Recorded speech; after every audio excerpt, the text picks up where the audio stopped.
All right.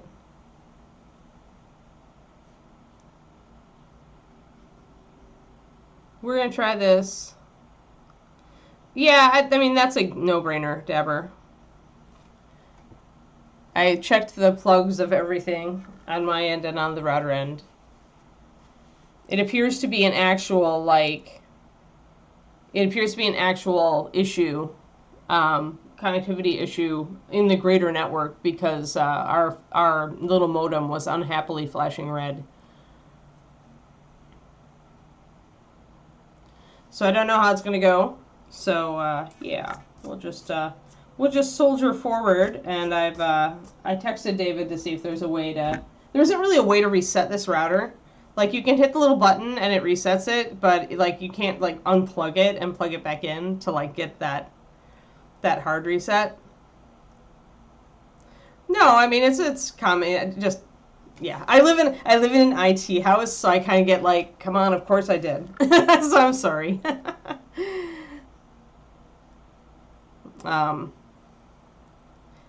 I couldn't figure out it because it's not plugged in, Crawley. It's connected. It draws its power directly from the computer. I think it's like got these cables, and I tried to unplug a cable, and it was like really resisting. And I was like, okay, this is somehow locked in here, and I don't want to play with it. Yeah, no way to do a full power cycle that I could see. I had to ask David. But I mean, it doesn't have an actual plug. It has like a cable. I'd have to restart David's computer, and I'm not going to do that because he's always got stuff open on his computer that he's working on. Because it's his computer is the main like connection. But it looks to me like the cable that's plugged into it looks like it's plugged into the computer and it pulls its power from the computer. It's not actually plugged into a wall. Yeah. Yeah, I don't want to mess. I don't mess with. I wouldn't want him messing with my stuff, so I don't ever mess with his stuff, if that makes sense to you guys. Like, I wouldn't want him messing around with my laptop. So, even, you know, I'd rather he just texted me if he needed something, so I just texted him to ask him about it. Yeah, because I have respect for David's space. We're very similar in that way, where we have our stuff the way we like it and we like it. But he also, I know, has a pretty busy work day today, so I may be out of luck. Yeah. So, I'm not just going to turn it off and on, because, you know, sometimes stuff doesn't restart and blah. Anyway, we will try to soldier on, and if we have too many Fs in the chat, then maybe we end early. It's kind of a bummer. Kind of a bummer. I'd feel like I've totally been thrown off my stride now. But I will ask him, like, when he gets home, if there's a way we can hard reset it. Yeah. So, oh, thanks for the gift sub. Aw, thanks, Turgeon. And new encode, thank you for the resub. 44 months. Even if we have problems, we're still here, mostly, kind of. So we'll see. We'll see how we. Yeah, and maybe when I hit the little reset button, maybe it cycled. Maybe it'll be okay. But when I tried to get back on first to you guys, it actually gave me like a screen of doom. So I was like, okay, that did not fix anything. So we'll see. Anyway, we're not going to do entirely a Akata blue for the hair. It's very, very blue. It's also too light.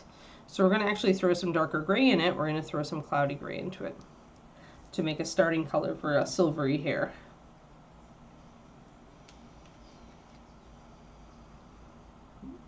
And I used to use this particular color triad, i.e.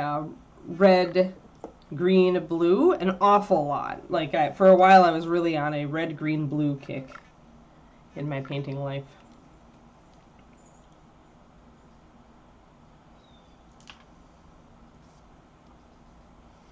I need my pokey tool though, because this is very, very sad.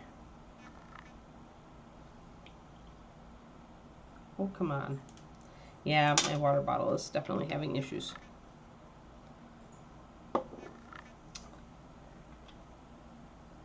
But yeah, turning off somebody else's computer is just something I would never do without like checking with them. Because I certainly would want them to check with me before they did it for mine. Yeah, a little bit too much water. I'm going to put a little bit too much paint, but this is a good color. So 4 drops of Akata with one drop of cloudy gray, and the cloudy gray takes down the blue a lot, so it's not like going to be too cartoony. 1, 2, 3, but I need it pretty thick here, so.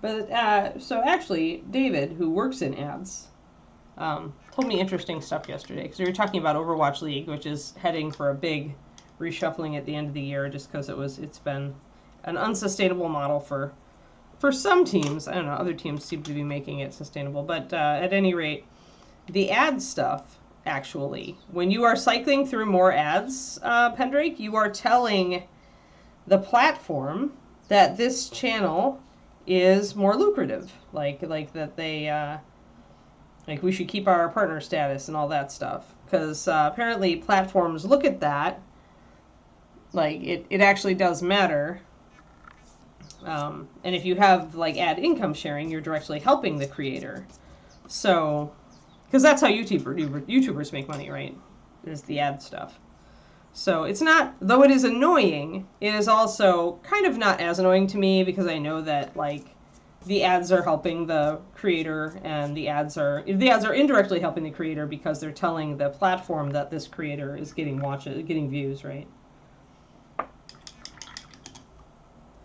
So anyway, I was just interested. Apparently that's like,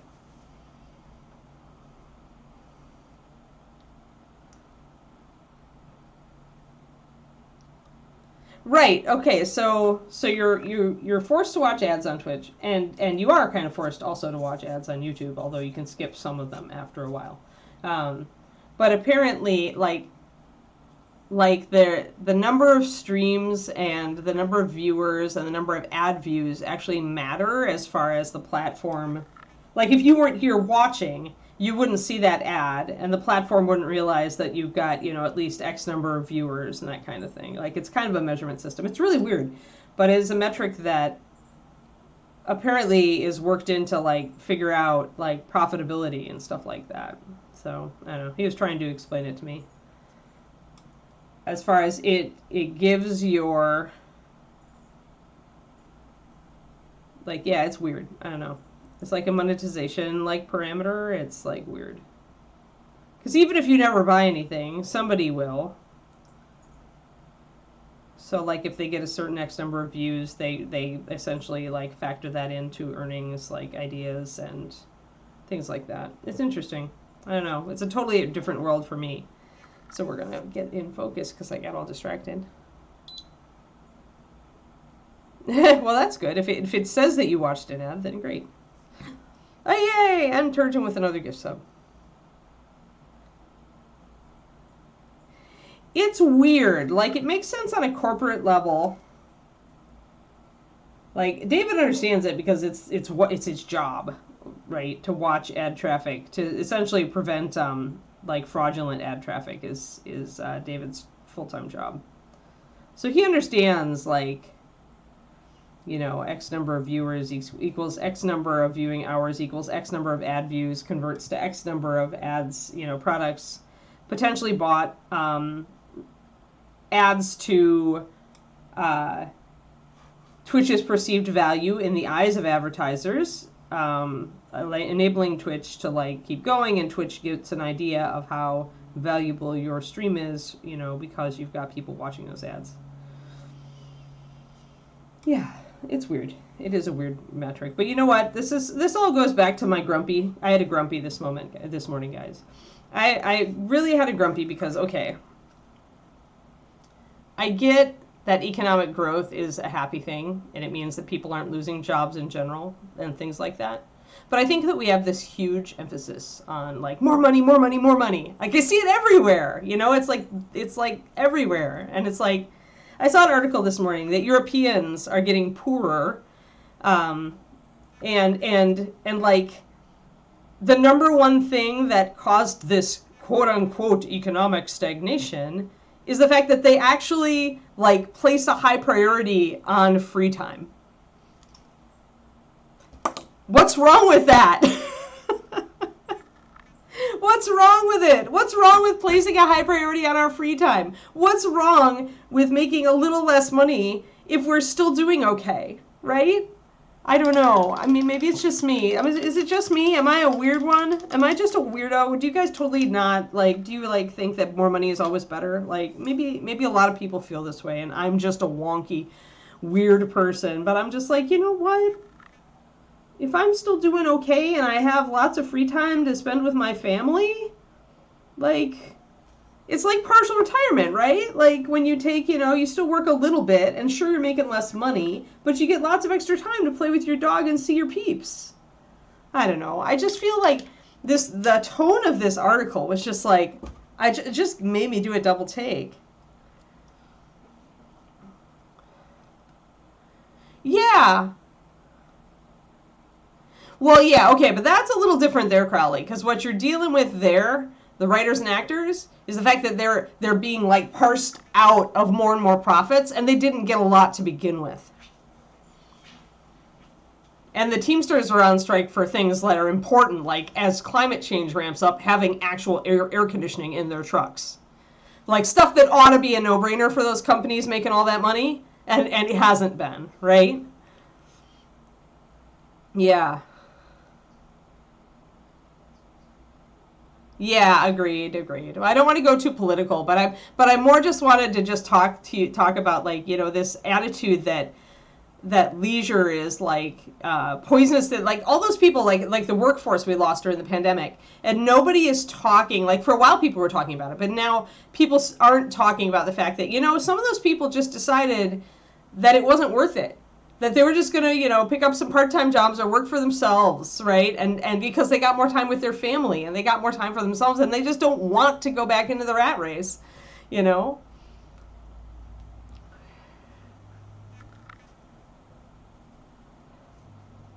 Yeah, sorry. Let's go away from that. But I just feel like we could, like, what's wrong with more free time? Like that's really what hit me about that, is like the accusation that older Europeans who were choosing to prioritize their free time had set Europe up for failure here. Like, it was just like weird. I don't know. I'm just like, I don't know. I prioritize my free time. I'm sorry. I'm sorry if this gets too close to the political button, Quindy. I'll stop. But it has like, it's just like, it's like our hobbies. It's like when you get like guilted for doing something like for yourself instead of something that is productive, right? And I guilt myself about this a lot. It just was weird. I don't know. It felt weird. Yeah, you're right. You're right. Yeah, sorry. Sorry, Quindy. I did have a little bit of a whiny morning because of this. So yeah, I'm sorry, guys. I veered onto that topic.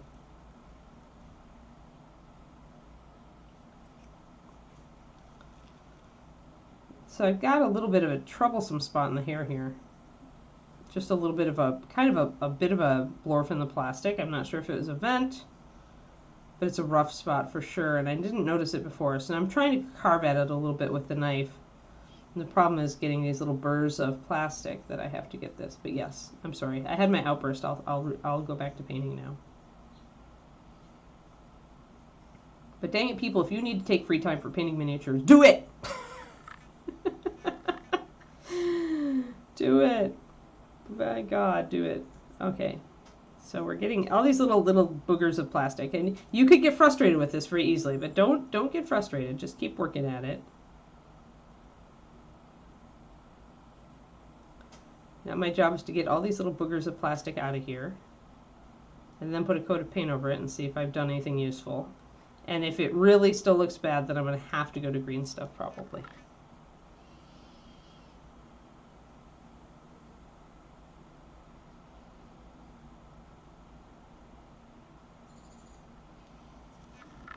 Well, everybody's looking for something to write about.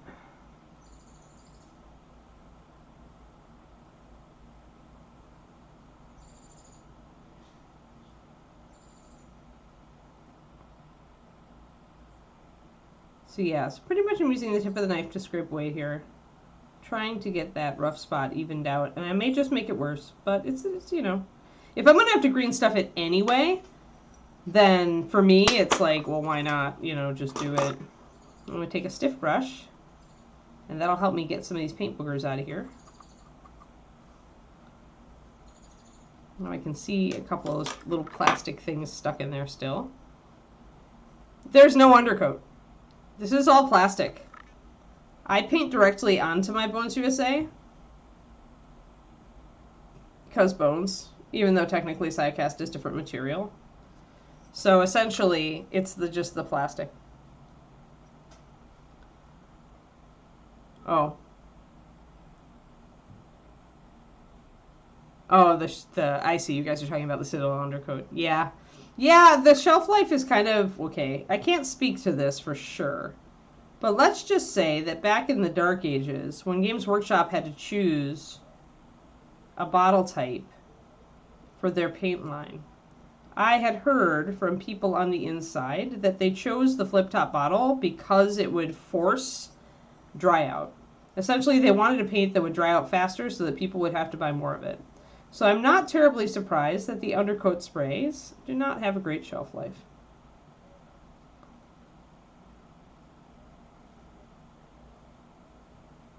The primer is good, though. I still use GW primer. Yeah, there we go.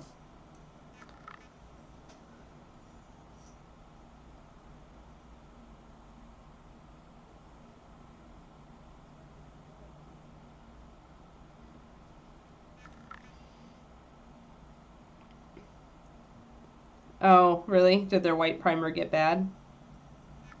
I don't know. I mean, I have a recent bottle of the white primer, and I haven't had a problem with it.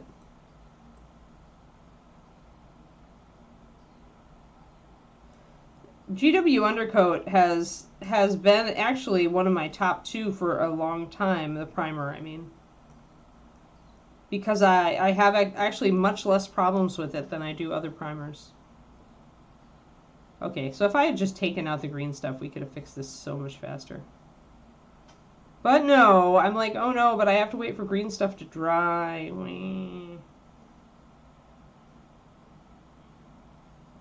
It's just going to be one of those days, isn't it? But I've almost got this set.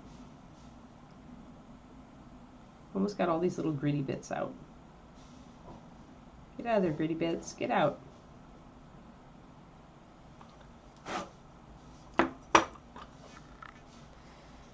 Oh, white scar, not primer. Okay, well, yeah, I'm glad I don't use that then. Yeah, the primer has always been very reliable. Like, it's always been in my top 2 primers, the Games Workshop. I've even gotten David onto it. And he had not used it before just because it was expensive. And I'm like, I pointed out how many cans of Krylon he'd had glob up and die when they weren't even, you know, halfway done.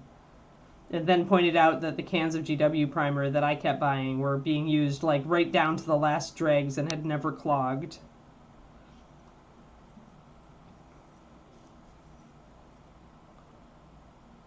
I think I can remember only one time in all the last like 30 years of my using this primer that it hasn't had a problem, or that it has had a problem. Yep, rattle can for sure.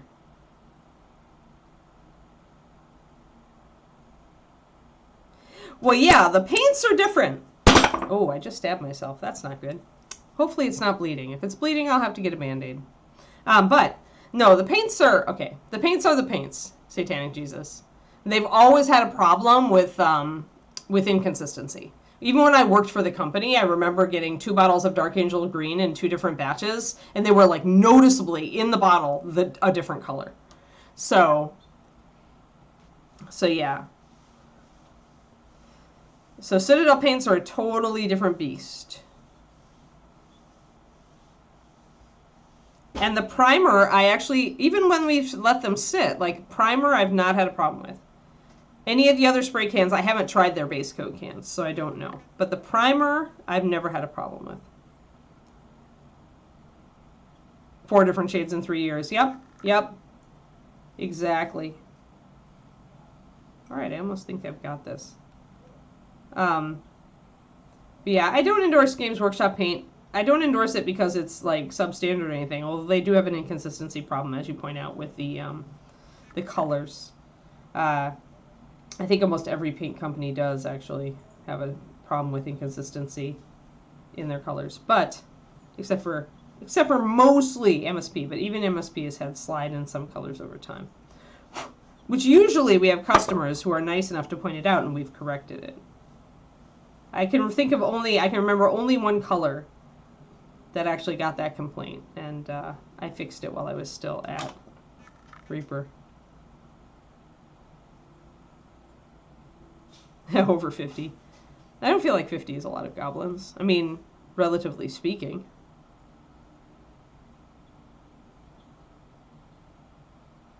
Yeah. I mean, GW wants to hand you a fish. GW does a good job of handing you a fish. Here's this fish, just use it. You know. But they want you, you know, if you take their fish, you're going to paint in the way they want you to. And for some people, that's just peachy. I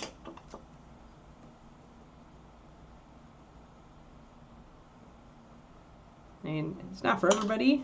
Nothing is for everybody. Okay, let's get this in. There's still little flashy bits. Not even in the spot I was like working with, but okay. So for those who care, there's a definite rough spot here. Yes, Twisted Oma. So what happens? Yeah, the problem is if you're not paying for an expensive sable brush, then you're probably not getting a very good brush. Unless you're paying for a very good synthetic Kolinsky, but even those will bend eventually since they're synthetic. What you're dealing with the paint stuff, Twisted Oma, is that you have a recipe. However, the components that you are using to create that recipe vary in their strength, because on an industrial level, when you are creating a giant batch of pigment, you have a parameter of strength, particulate matter, that you're within, right? But it's not that you have to hit exactly this line, because that would take you forever and your cost would skyrocket and the cost of your product would skyrocket too. So instead of hitting exactly at that line, you have to hit a range in here. But if you have a batch of pigment that's here and a batch of pigment that's here, you're going to have to alter your formula if you, as a paint designer, want to hit that line. So essentially the fact that there's a parameter in the strength of the pigments and even the bases that you get, and that parameter is not to a precise, but to a range, this means that you have to have somebody human actually dialing in those colors, and they have to care enough to try to dial them in precisely. And this is why some days I would only get 3 batches of paint made at Reaper in an entire day. Now, think about how much over time that can really add to your costs, right? Now, there were days I could get 8 out, right? But there were days I'd only get 3 out because I cared about precise matching. And because every batch is a little bit different, your formula will get you close, but you always need to adjust.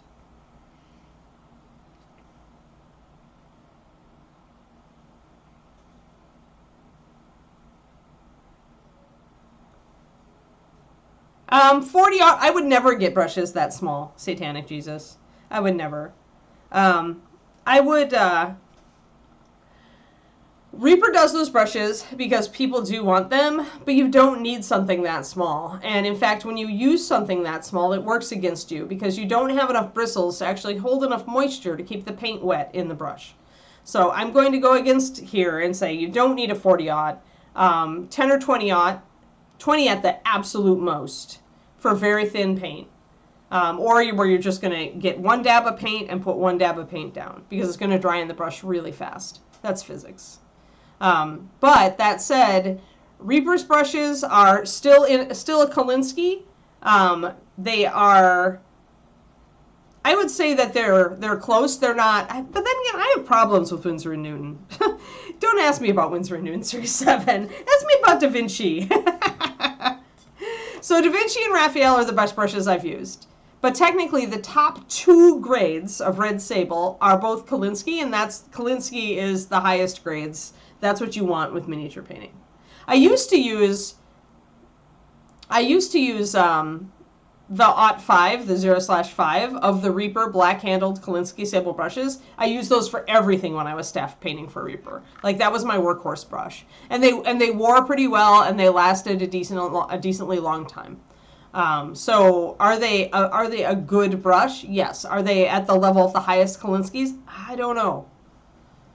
I've had really good results with 2 brands, and I've had decent results with other brands. I would say that for me, they're on the level of a Winsor & Newton Series 7, but then I'm not a huge W&N fan, so.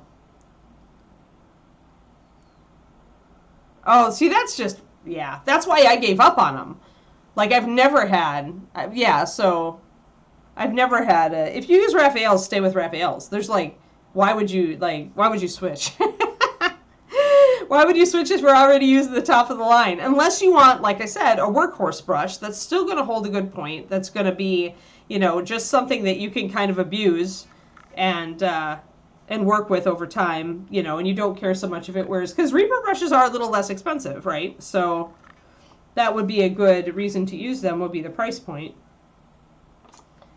Essentially, they get you in. They get you in with a good brush, and then you can decide whether you want to scale things up. But for most painters who have never used a really good sable before, they're an eye-opener, right? Because they finally let you hit the parts that you want. Yeah, I'm still got lots of gritties here on the hair, but I'm just going to press forward.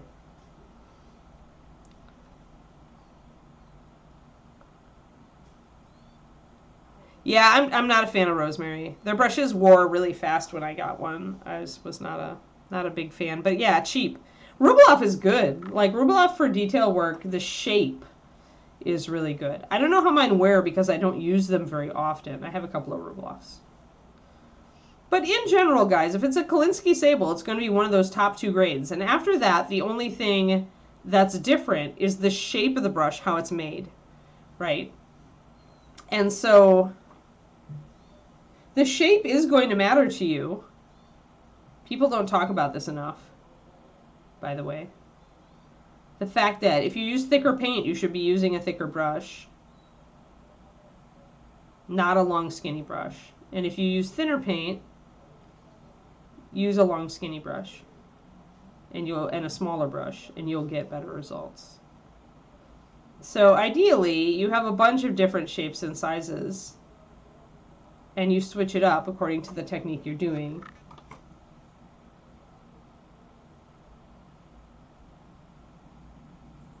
Because if you're working with a wet palette and you're working with thicker paint, you want that thicker brush and probably a slightly larger brush, because there isn't as much water in your paint, but you still need your paint to stay wet so that you can execute on your techniques. Whereas if you have a lot of water in your paint and you're working with much thinner paint, then it makes sense that you want less paint on your brush, because you need to control. It's hard to control something with that much water in it. And also because you've got all that water in it, you can have a lot less paint on your brush and still have it come off the brush well and not dry out in the brush. So those are your considerations.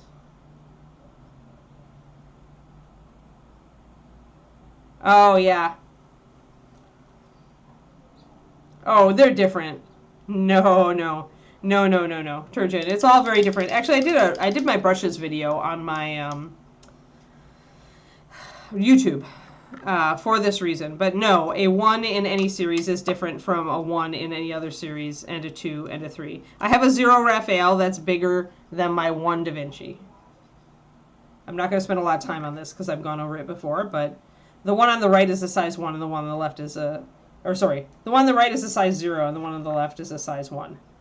So this is the 0, this is the 1. 2 different brands, 2 different lines. And even within a specific brush company, the sizing is going to vary depending on the shape of the brush. So, oh, and here's a 1. Here you go. Here's another one. The one on the left is a 1. The one on the right is a 1. Winsor & Newton Da Vinci.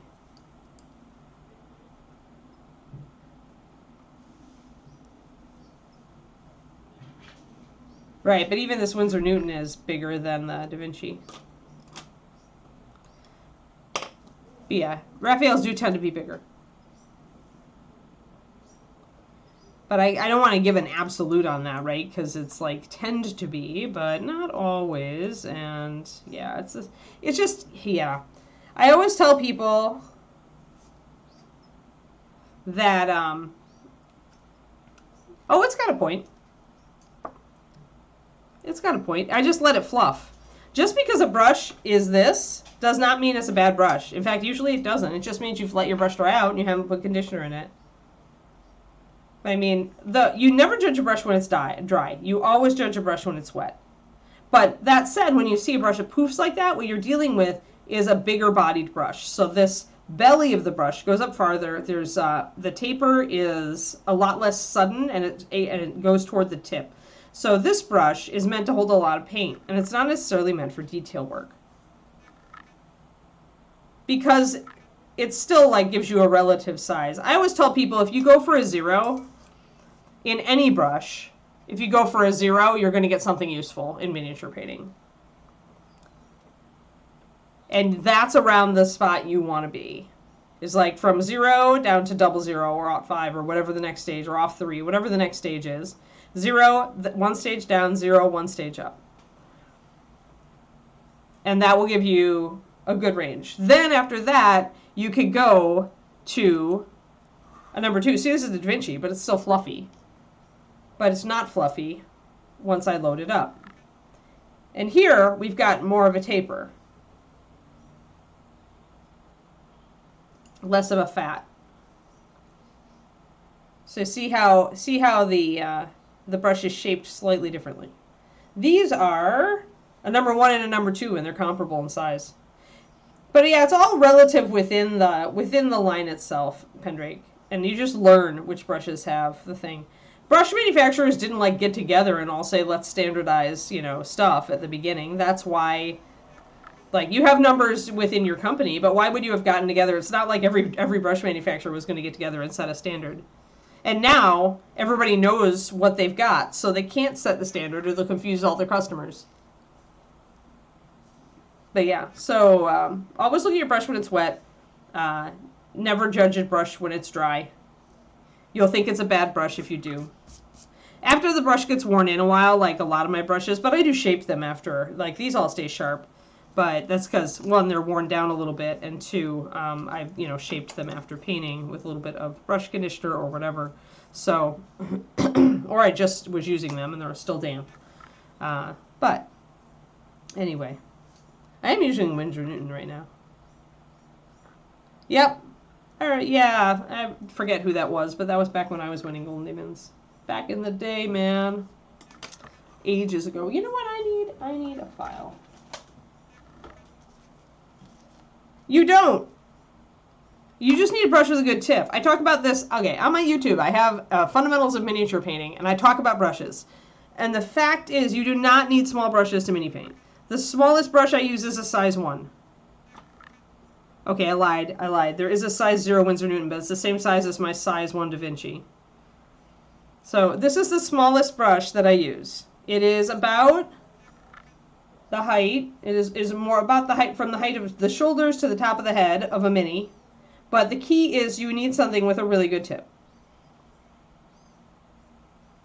So you don't ever need tiny brushes. In fact, as I mentioned, tiny brushes work against you unless you're working with really thin paint. Because you don't need a good belly, Mellonir, not unless you're working wet palette. If you're working with wet palette, yes, then you want a good belly. Then you want this fat brush. You want fat brush. Fat brush is your friend if you are working with a wet palette. If you're working with a lot of thin paint, then skinny brush is far better. I can't work with this on my palette when I'm using really thin paint, because the belly becomes a detriment, because then you have to unload the crazy out of it before you can put it on the mini, and you probably still have too much paint in it, to be fair. So the belly is optional and should be used for thicker paint applications when you need that extra fluid in there to keep it wet on your brush. But the minute you go down to like a 2-to-1 or thinner, you should be seriously working with a thinner brush, because then the belly becomes a detriment where you have to unload a ton and you still aren't going to get it as unloaded as you need to do really controlled stuff, because you're just going to have too much water in there, too much fluid. It's not going to be as controlled as you need. So it's physics. Physics, fluid dynamics. So yeah,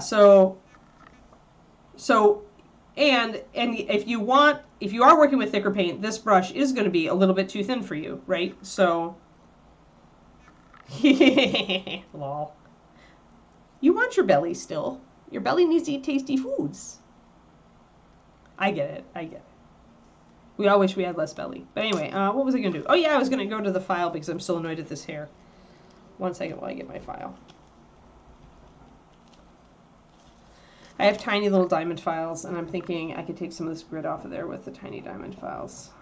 So I'm just going to keep messing around, because why not, really? Why not? Oh, hey, it's working. Really light touch with the diamond file. Maybe I can take this texture out of here finally. But yeah, so if you work with a wet palette, yes, then you want to brush with more belly because you're working with thicker paint. And so it makes sense that you'd want more of that carrying capacity. But if you are working with a well palette or you are switching over to a well to work with thin paint, then please work with a thinner brush. You're going to have more success. What just happened? Kiki, what did you do? Okay. For a minute there. Oh. But good... I guess I misinterpreted you then, because, like, good belly to me means good... I don't... My brushes don't even have bellies. Like, the brushes that I use. There's very little belly on these babies. Mike?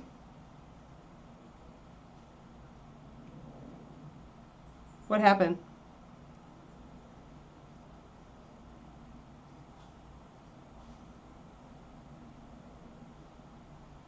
You know what? Hold on.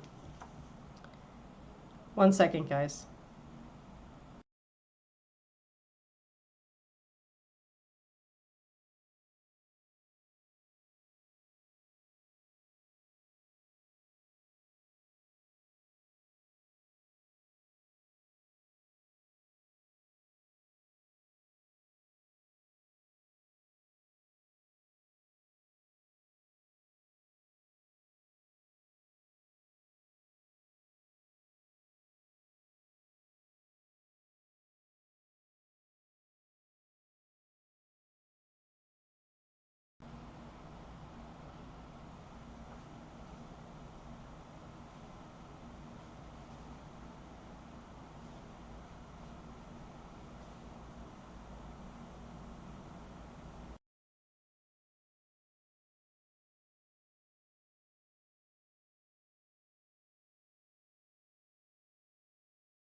For some reason, I really feel that my camera's mic is overriding my other mic.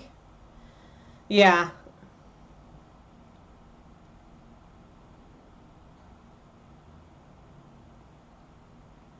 No. I think, like, for some reason, like, this freaking mic is picking up stuff and my Yeti is not. And I get the feeling that is the case. And when I try to add an audio, because when I try to add an audio source, it's not giving me any option for choosing one. And it should, because I've got two different possibilities. So yeah, sorry about that, guys.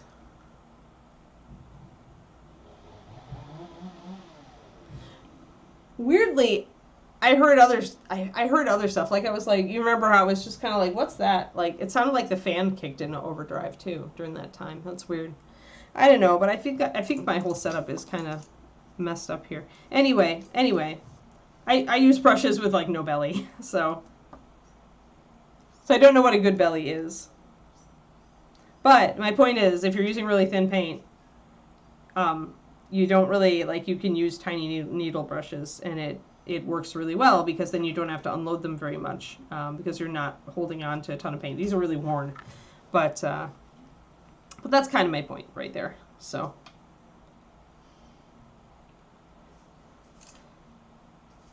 I tend to go quizzical wolf face when I hear like a good belly, because I don't know what that is, right? Because a good belly for you, Valandar, is going to be different from me, depending on what paint style we're using, what type of palette we're using, all that kind of thing. So I think it's just easier to just say, you know, go for a fatter belly if you are using thicker paint, and go for skinnier if you're using thinner. But that said, I mean, you can still paint with thicker paint with a skinnier brush. You're just going to have to reload it more often.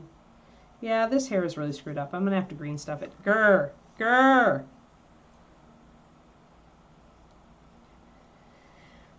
Well, no. I mean, you can generalize about it. It's not all subjective. But I mean, that said, I did just, you know, you'll be able to get mileage from a thin brush with thick paint. It just won't be as good because you'll have to reload a lot because it's not going to carry as much paint. And you can use a big fat brush with thin paint. You're just going to be really frustrated from time to time because you've got to sit there and unload that brush so much before you can use it because it's sucking in all that water. And when you try to put it on the model, it's going to be a little out of control, right? Unless you unload a lot. And that just wastes your time. So I guess it's like, it's not subjective so much as you can optimize one way or another depending on your paint tendencies. Your name is Long Satanic Jesus. I'm just going to call you SJ. I mean, everything about art is that way, though. It's how you use it. It's not annoying. Like, ask yourself, do I use a wet palette? Okay, well, then I should use a little bit of a thicker brush.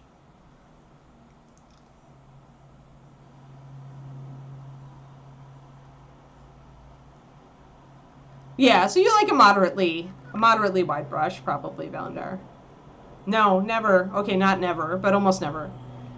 I like the well palette better because I can control my paint consistency better. I'm a control freak, SJ. I really like to have control. So that's why, anyway, this is our hair color, guys, for the base. I'm going to get a little bit of shadow going on. Yeah, I'm a control freak. I like to really control and dial in my paint consistency, and I can't do that on a wet palette. Yeah, that's old school, Valandar. We used to do that at the Games Workshop store when I worked there. I mean, it's cheap. Uh-oh. I'm going to close this because we have crazy bandsaws going outside now. 1 second. It's one of those days, guys. It's like one of those days. Like, seriously. Like, I thought it was a good day when I woke up this morning.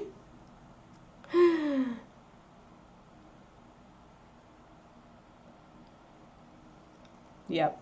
So my well palette is linked up in there in the thing that Quindy just linked, my tools, SJ.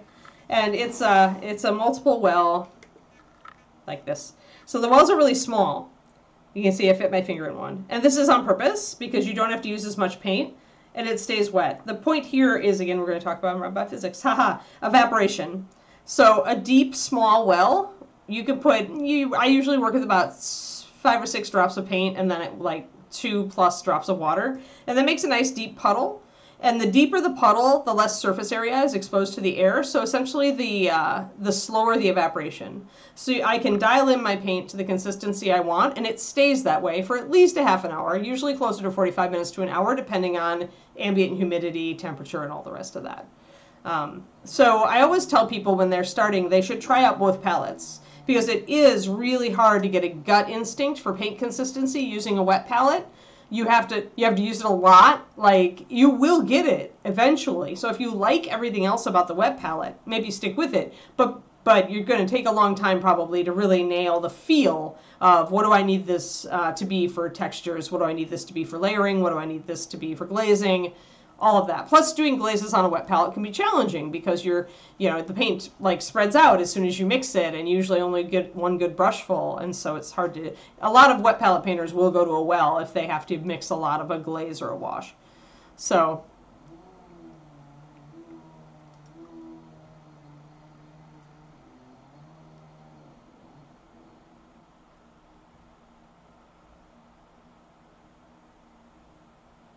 Yeah, I mean, wet palette is wet palette. I mean, it's 6 to 1, half dozen the others. In some way, I mean, a lot of people just use standard parchment paper on their wet palettes, Agent Marvel, in which case, if that's what you were using with a do your own, it's going to be about the same. There are different papers, but people have, people like or dislike certain papers for wet palettes as well. That's nice, Turgeon. Yeah, it runs everywhere, right. Yeah. Yes, and there, I did a class on thinning MSP paints there. Also, if you use MSP, SJ, it's a free class I did for ReaperCon back during the pandemic. It's like an hour and a half or something like that. But I talk about all the different paint consistencies and how much I thin, like various paints for various techniques. So it can give you a good benchmark to work from. There's also a free PDF, just like a page or two PDF on my Patreon for that class. And so that's another resource you could run over and snag if you wanted. I am going to grab Storm Chaser Blue and take just a tiny touch of it. I want another shadow for this hair, but I don't want it to go too blue, so I'm going to use just a tiny touch. Yeah, so you might get better mileage off of a professional wet palette, Agent Marvel, just because paper towel is usually less than optimal, because it's going to be a wiggly surface, and the parchment will lie flat on it. So a sponge is a lot more consistent. And you can make your own with a Tupperware and some sponges and parchment. But you just want a nice flat surface for that parchment to lie on, because then it gets contact over the whole surface, right? But yeah, so I've used Well for a very, very long time. I do make myself use wet palette every once in a while, SJ. When I did my class with Mark Masklins recently, Mark is a Spanish painter who's very, very good. But when I did this guy, because Mark uses a wet palette, I did make myself do a wet palette. Oh, and Quinty doesn't get to see, dude. She ran away. But, so this was painted. This is me painting with a wet palette. And it's just more challenging. Like, to get the blending on the face and everything, it is a lot more challenging. You're going to see more brush strokes. You're going to see more demarcations. It's harder to glaze. Yeah, yes, there you go, Kerniko, dude.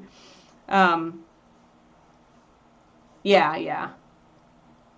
So I do use wet palette. I am capable of it. As a pro mini painter, I consider myself like, I always make myself try everything. I try to enter into things with an open mind. So with wet palette, I know there are advantages to using it, and there are disadvantages. And every once in a while, I make myself go back to it just to make sure that I can still use one and that I can speak about it intelligently when people bring it up on stream like this.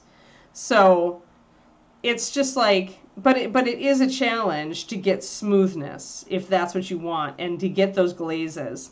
Like, I had to go back and forth, and I really had to tune it down. And pretty much you have to mix every brush full of paint, right? So it's like, it just, it doesn't feel as good to me, but it is a lot more organic. It does give you more of an organic feel than the Well. The Well gives you consistency, but sometimes if you want something with a little more artistic flair, you gotta purposefully mix it up. I do a lot of spot mixing for that on the side of my palette. Like, I'll take a dab of two paints and mix them just on the upper surface, even though it's not going to stay wet very long, if I want that more organic, like more painterly kind of feel to it. But yeah, so I mean, I do use wet palette. On occasion, I grab the wet palette and do a model on stream with it, just to talk about it, because I want to be able to teach everything. So, yep, Ralph Artham, Hi there, Kiki. Hi, are you here to say hello? Do you want to come up and say hello? You can come up. You can come up. Good girl. There we go. We have a Keekster visitation. Good girl. Good girl. Yeah, I know. I know. This has been a very trying morning, hasn't it? Lots of noises outside and squeaky things. Yeah, crazy internet problems. You've got an eye booger. What's your eye booger doing? There we go. Yeah. Hi, happy girl. Yes, she's my girl. She's my big monster dog. Hi, monster dog. Monster dog, whose head is bigger than mine. Monster dog. Monster dog. Hi, Monster. Okay, Monster. Off. Off. Good girl. Yes. Yes, that's Kiki. Yeah, I started thinning paints in the bottle, and then I moved from there to palettes. Because you can do a lot if you thin down the paint in the bottle. Like, you can do a lot more.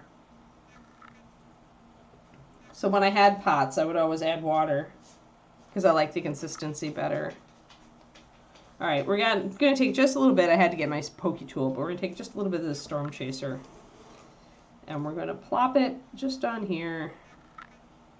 This lets me really control it. Pick up just a tiny bit on my mixing brush because I know that blue has a super high diffusion. And so I don't want it to get too blue. If I want, I can always take like blue liner instead. I do want this to be darker than that. So I don't want, hi Papa, what are you doing? What are you eating my stuff? Nobody gets to eat my stuff. Do just a little bit more. That's a little bit better.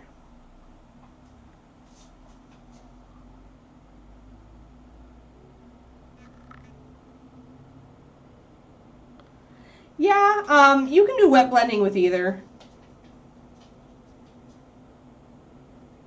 I actually like wet blending with the well. I find that I'm forced to wet blend with the wet palette.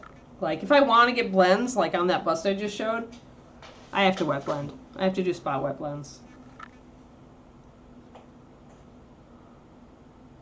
Yep, yeah, when I used paint pots instead of MSP, like when I was using, I always liked Reaper Pro Paint Walnut for lining.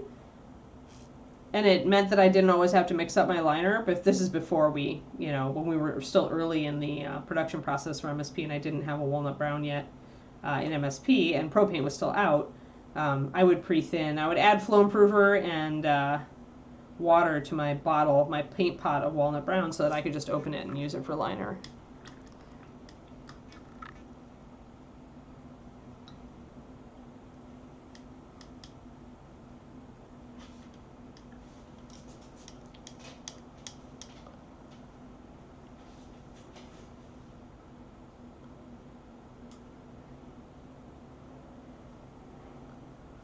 Yeah, every like, okay, every painter's gonna have idiosyncrasies. Like every painter's got stuff they like and dislike.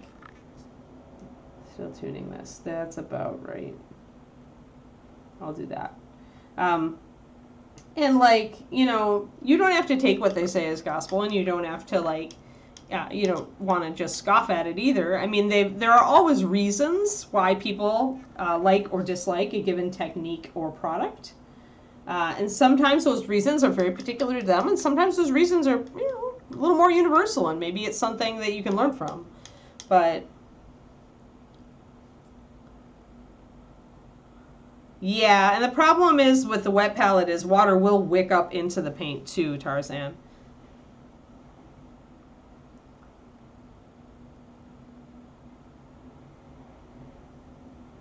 Oh, Valendar, there's so much. I mean, I've done like stuff on liners, but of course it's all on the Patreon, so it's like, and Reaper has answered what a liner is on the forums and on the Facebook so many times. No matter how much you answer it, people will still be confused about it. It's like, it is not a wash. And it's not high pigment, low medium. It's just a different base.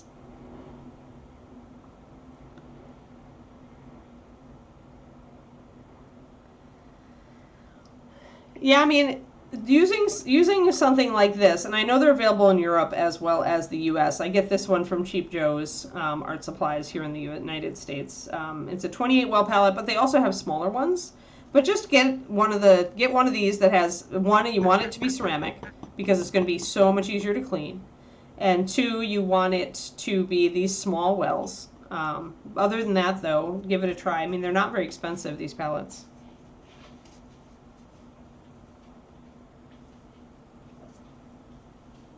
Right. So, but the key is the smaller wells. I'm going to try this as a shadow and see if I really feel like it's doing the job here, guys. The trick with white hair is that you've got to have shadows. There's that shadow color. So yeah, I think that's going to work. And I'm going to get some white out and see if I can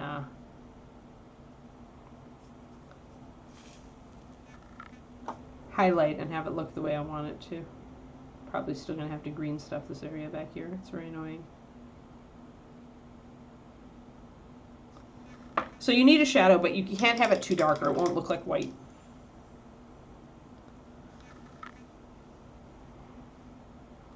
Yeah, as long as you've got the small ones that are about finger sized, they'll let you. They match the amount of like average amount of paint that I use as far as like staying good. Because if you only use like 2 drops of paint in one of these, it's not gonna stay good for very long. The point is that you need to use 4 to 6 drops plus a couple drops of water, and it'll stay good for a little while. It'll stay at the consistency you need. Yeah, and I like that the hair is a little bit of a different color than the clothing. That's what I wanted. He does have that hard face, right? So he does have kind of that Witcher vibe.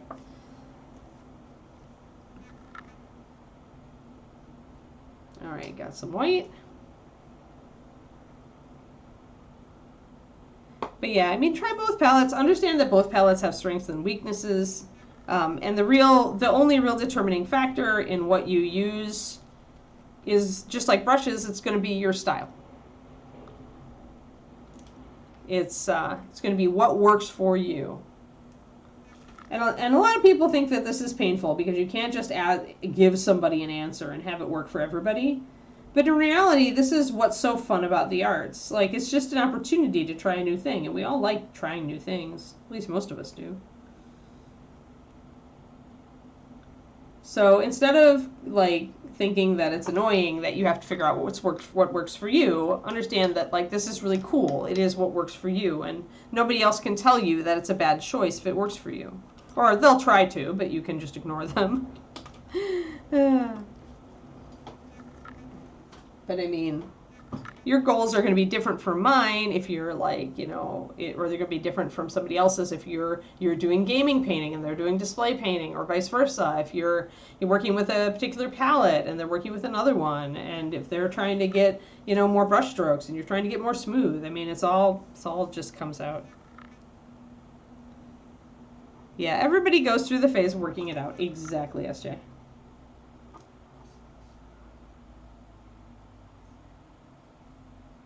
And it's okay. Like, it's fun. Like, that's one of the most fun things, and I think people get frustrated with it. But in reality, that's the most fun part, because that's when you start really getting better. Like, when you start figuring out what works for you, you notice improvement, and then you gravitate more toward that kind of thing. And it enables you to, like, get better, and that's exciting.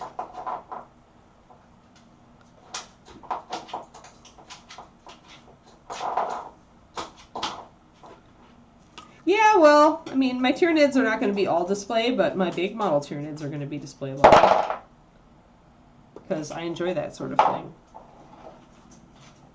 And it's not masochistic, it's just, like, takes a lot of time. Like, I've known several guys down through the years who have gamed with display armies. And Brett DeWald, back in the day, actually painted his entire, like, Space Marines and Empire armies, I think, like, to Golden Demon level. Like, every year he would come with a new character and a new unit and a new whatever. And at the end, he had, like, an entire Space Marines army painted with Golden Demon models.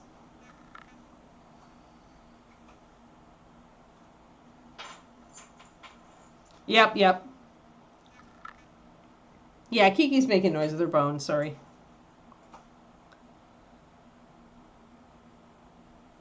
She's got one of her Nyla bones, her hard bones, and she's chewing on it. All right, so we got a little bit. So you see what you mean? You want that pure white. You want the shadows to be dark enough that you can see between the strands. But if they're too dark, it's going to look like, like comic book, like almost black, right? It's going to look wrong. So you want a kind of a mid-dark gray that'll still show up St. Benson, okay. Yeah, no problem. Yeah, I mean, I don't want to game with an army that I don't enjoy the look of. So even my little nids are getting like a decent job on them. I'm definitely phoning it in on like the undersides of them, but they'll look good. They'll be display as far as some people are concerned. And then the big nids will be done to a definite high display standard because I like them. That's half the point for me, though. I mean, I haven't played since I was back in Texas because I haven't had a group yet, but I do want to play eventually with these. But I do enjoy the painting, so. So now you can see strands still, right? It's not just straight. Yeah, I don't follow everybody because, to be honest, SJ, like, the painting scene has gotten so big. Like, David, my husband, knows a lot more people than I do, even in the European, like, set. Like, I feel like I'm always, like, woefully behind in knowing who anybody is. Because I don't do a lot of social media, so I don't see a lot. I don't see as much as he does. He learns all the new names pretty quick because he's on Instagram, and that's where a lot of the mini painters hang out. For obvious reasons. But yeah, so I haven't heard of him, but that's probably because I'm social media challenged. It's such a time sucker that I try not to do it because I do so much other stuff. But speaking of that other stuff, hey Turgeon, I'm on chapter 27 now with editing. Editing my new book. Not a miniatures book, my fiction books. 27 out of 39. It's going well. The editing is going well.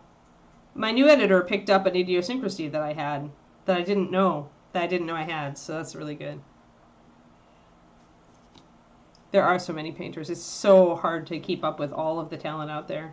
It's exciting, though. It's really cool because you always see somebody putting out something new that you've never heard of before, and you're just like, wow, that person is really good. So you can see how dark the shadow color is, and it's just dark enough. You just need it to give you that definition between the strands so that so you have white hair, and you're covering most of the area with white, but it's still, and having the white hair up here also helps pull the eye up, where before the only white or near white was down low, right? So this helps pull it up, pull the eye up.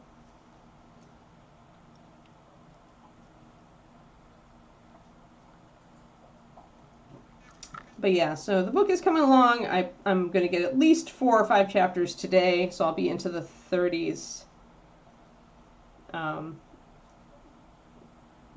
Working through my editor's edits. And then, Turgeon, I'm planning to send it out to, you're going to beta read for me, and you and Mike, or you and Zechariah.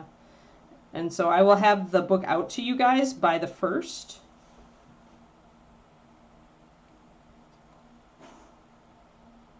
And if you catch the typos, or there's any part that you really hated, or part where you weren't sure why a character did whatever, or, you know, stuff like that, let me know. That's what beta readers are good for. I'm going to trust you guys. If you can get me your comments by the 10th, that would be great, because then I can make changes if necessary before the release on the 24th.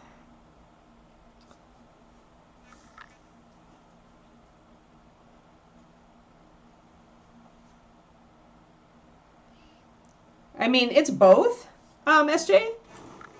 One, social media lets us see a lot more people around the world, but also it's that just the hobby has exploded, which is awesome.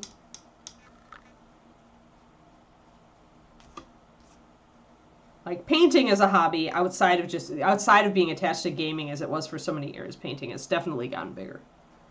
The grays are, so we've got Akata Blue, which is a Pathfinder color, 4-to-1 with a 1 drop of Cloudy Gray to create the blue color, which was the base. And then the gray is Cloudy Gray, 4 drops of it, with very little Storm Chaser Blue. I just put a little tiny dab of Storm Chaser on my palette, and I just added little dabs until I got it dark enough and blue enough for it to be a shadow for this. That's what I use Slayer. Yeah, I mean, it's the same with writing. Like, a lot of people finally wrote their novel that they've always wanted to write during the pandemic, right? Because they actually had time and couldn't go outside or couldn't go out into the world. So yeah, I think a lot of people took up the hobby. I know that when I was still teaching then, and we would get a lot of new people onto the stream. Nowadays, our stream numbers are more like in the 30s, but back during the pandemic, it was definitely 50s and 60s because people were able to watch more and they were learning new hobbies.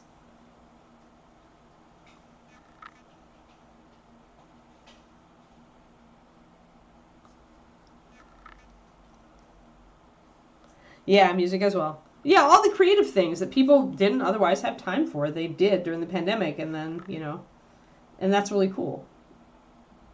Like, it is the positive thing that happened.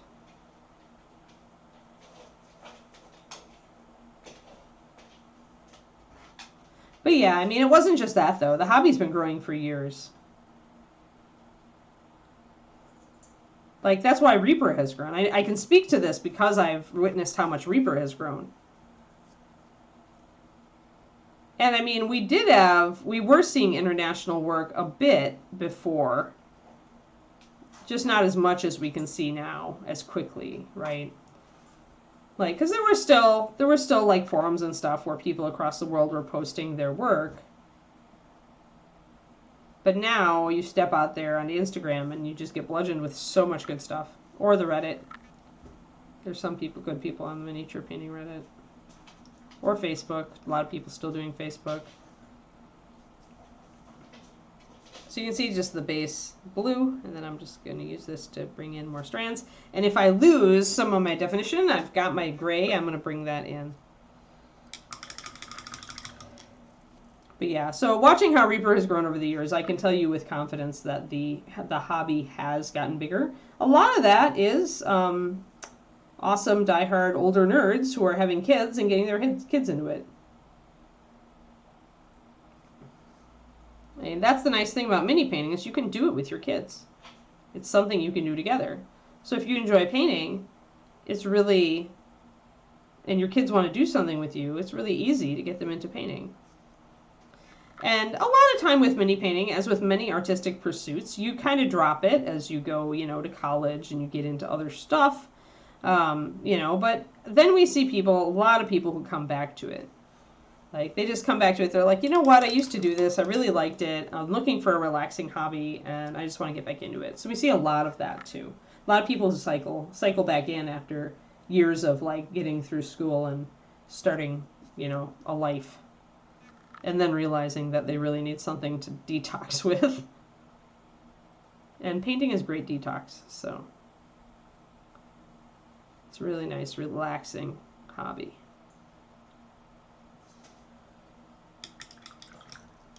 Yeah, the community is really inclusive. Yes. Especially the Reaper community for sure. I can speak about that. But in general, geeks and nerds are used to being the outsiders enough that they tend to be very inclusive when they have their own communities.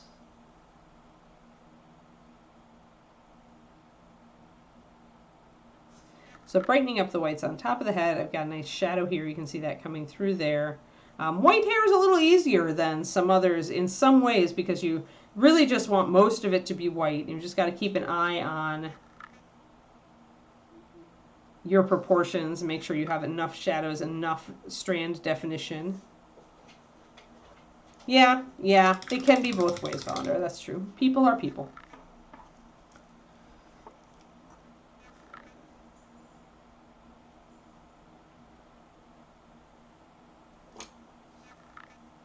So if I need a little bit more strands, I can bring my gray in, and I can put those darker streaks in there.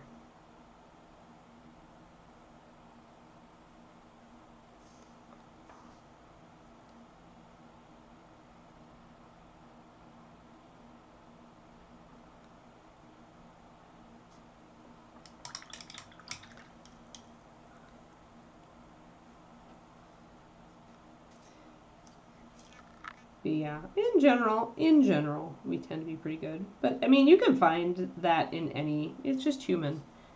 Some human communities are just going to be a little bit more just themselves.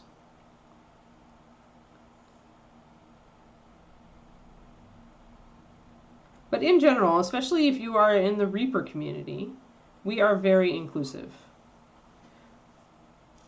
And we try, right?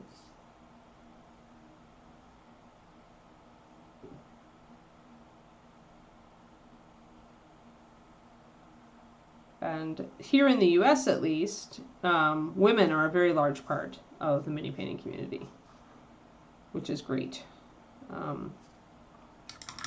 It's not the same all over the world, so I feel very fortunate to see that in our hobby, because it was not that like that when I started up.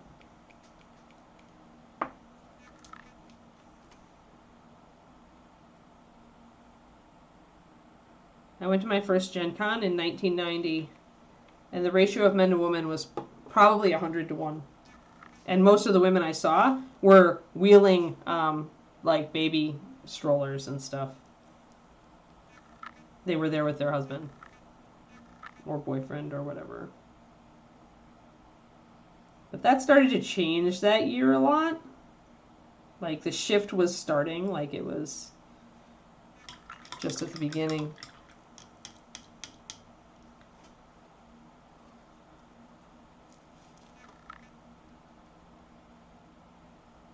But I was definitely a rarity because I was there actually working with the Parkside Gaming Association. It was still Milwaukee at that point. And University of Wisconsin Parkside was the one who ran the game auction. So I was there actually working Gen Con with them. And I was one of the very few women like who weren't just along for the ride. But now what I wish is we would see more women all across the world, not just here in the U.S. and North America in general. But I wish that mini painting would catch on, would get stronger with the female set in other areas.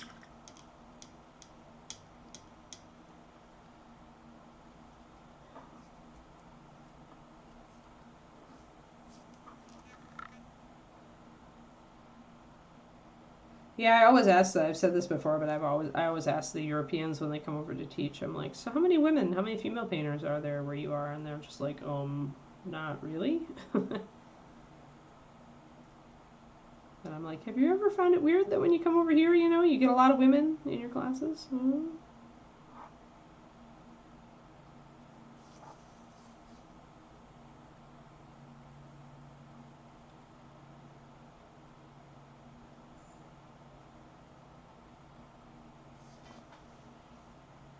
All right, there we go. So now you can see very clearly the strands and the white highlights. To bring that up. Yeah, bit gatekeepy. That's too bad. So we've got that hair, and now it's the first thing you look at, right? And now when if I bring up the highlights on his skin a little bit more, we'll really get a lot lighter up here. The composition is much better now on this model since we put that up there. And that's what I mean by sometimes you just need to paint a lot of the model, and then your question is answered. Yeah, Kiki says, "Hey Mom, it's 1:15. It's time for the walk." What it takes though, SJ, is it's less like a natural progression, because otherwise Europe would have seen it by now. What it took in America was that around between 2000 and 2000, I want to say 7, 8, we had a lot of very visible female painters in America. And when you have that, it says to women who are outside the hobby, who are maybe looking at the hobby, it says, oh, there are girls in here and I can do this, right? It's a permission thing. It's a really subtle psychological permission thing. I talk about this a lot, but Yeah, so we had a bunch of us that were not only in the hobby, but we were teaching and we were doing videos and we were winning competitions like Golden Demon, multiple female Slayer Sword winners here in the U.S. You know, things like that that had very much been what we're still at that time mostly a guy hobby, right? A guy thing. But because we did that, we made it like okay for girls to get into the hobby, and we always. I know I actively encouraged any woman who ever came to a class with me, actively. And maybe, I don't know if my fellow, you know, painters did, but I totally did. So, my brain was choosing for you to die instead. Hey, Papa. Yeah, there's a lot of good female painters now. No! Oh, somebody's barking. Look at her. She's like, it's time. You need to end this stream, Mama. You need to end this stream. Yeah. Borf. Yep, we're getting the Borfs. We're getting the Borfs. I've got this little Borfy puppy right here. Tiny Borfy puppy says it's time to go for a walk. Oh, I'm getting the leans. I'm getting the leans. Oh, Kiki, sometimes you're such a good girl, and sometimes you are such a pain. Such a little painful puppy. All right, well, the roof says that it's time, right? Do you want to bark for them? Do you want to bark? Woof, woof. Do a bark. Woof, woof. Okay, woof. She can paw me.